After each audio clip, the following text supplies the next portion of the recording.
Mga mamanser, hanap nyo ba ay crash guard or lever guard sa inyong EDV 160 para dagdag pogi? Ito na mga mamanser, oh. Tingnan nyo mga mamanser. Ganda talaga ng packing. Lalagay ko ang lika kung saan ko ito nabili mga mamanser. Sa lahat ng may mga EDV 160 dyan, ito pala gamit ko. Hand guard or lever guard mga mamanser. Tingnan nyo mabuti, oh. Lahat. Wow, tingnan nyo. Lever guard or crash guard mga mamanser. Grabe, TV talaga. Ito mga mamanser.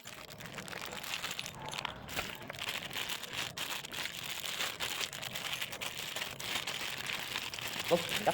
Oh. Dito na pula to. Gaganti na po ito. Sa gusto bumili, just click the link below para maka-check out na rin kayo.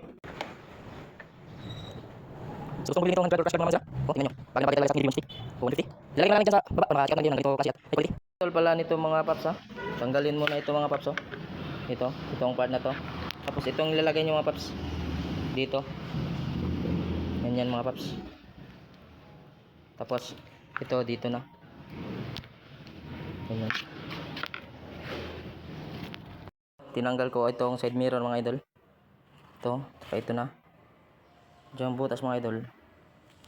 Ito ilalagay natin mga idol, oh. Diyan. Pasok natin dyan.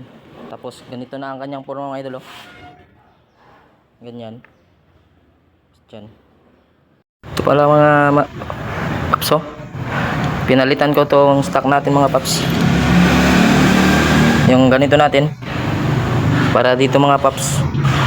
Pinalitan ko ng mahaba mga paps. Tingnan nyo. Kasi ang ikli niya, eh. Ito. Kaya bumili kayo nito kapag maglalagay kayo nitong handle guard.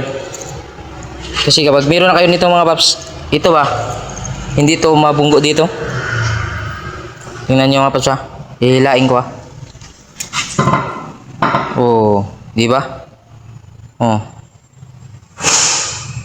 Gustong bumili nito mga paps, nandiyan na ang link.